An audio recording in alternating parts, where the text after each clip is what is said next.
Joining us now on Futbol Americas, Vlatko Andonovski, the manager of the U.S. Women's National Team. His first appearance here on the show. Vlatko, great to have you with us. Great being here, Sabi. Looking forward to talking to you. I know you're in an air-conditioned room right now, which is good because you're in Salt Lake City ahead of tomorrow's game again against Colombia, and I know it's going to be a hot one, so you better be ready. Let's talk about that Colombia game, the first match. You win 3-0, but all 3 goals come in the second half. As you look at it overall, how'd you feel about the performance? I actually feel good about the performance, and not just the performance, but I also feel good about the approach of the team, or the way they approach the game, because when you're tied on halftime, the panic button sometimes goes on, and you feel like you have to change something, you have to do something different. But I actually felt good how we played in the first half, and all we needed is just a little more spark in the second half, which ultimately led to a few goals. Games like these were always kind of grasping at straws, trying to take headlines. One of the things that obviously, I think a lot of people were talking about after the game are the missed penalties. As a coach, how much do you think about that, and how important is it with an elimination tournament where you might find yourself in a penalty shootout coming up? Yes, absolutely. We thought about it. We're thinking about it going forward, and we do have a lot of analysis that we do. We have a data going back days, months, years, and the reason why we had those players take the penalties because of how they showed in training so far. But going forward, I don't think anything is going to change. We believe that both Lindsay and Rose are great shooters. Obviously, we have other players that can take penalties as well. But we do believe that even though we miss those, that these are good penalty kick takers, and when the game is on the line, they're going to do well. And I'll just add on it. I mean, last time we saw Rose take a penalty in a national team game was in the Olympics, when it really mattered, and she did a great job. Another of the big storylines coming out of the Colombia game was just the change in performance from first half to second half. You did make a couple subs at the break. One of them that I think really grabbed a lot of attention is Ashley Sanchez. She's a player that, you don't have to know anything about soccer. You watch her and she's just fun to watch. She's trying things. She's doing moves. But she was really impactful in that second half. As a coach, I'm sure it's one of those good problems. But what do you do with Ashley Sanchez? It feels at this point like you got to find ways to get her on the field.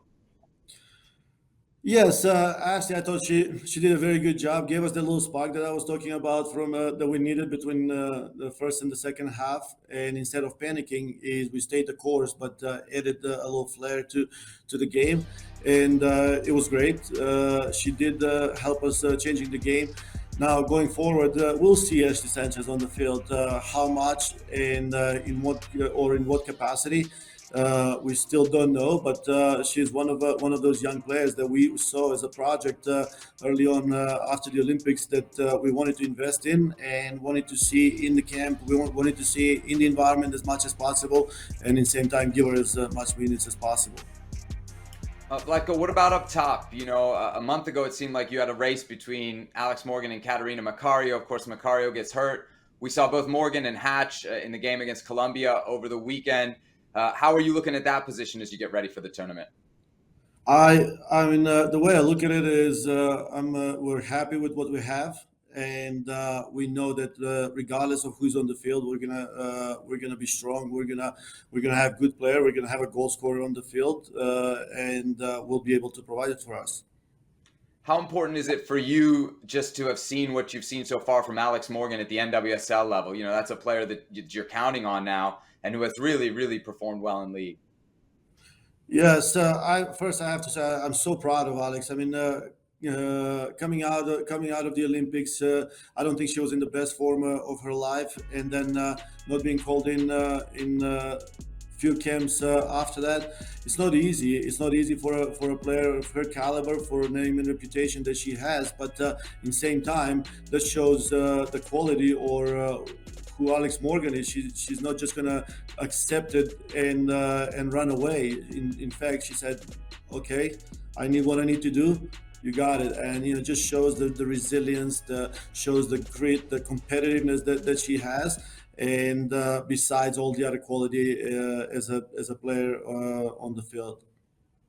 You know, anybody who watched NWSL so far this season couldn't question you calling up Alex Morgan. If you've watched the NWSL, we haven't really seen a lot of Megan Rapinoe. I'm curious what went into that decision to call her up. And obviously we saw her come on late in the game against Colombia. And man, there was that free kick where it's just that bit of magic that she seems to have.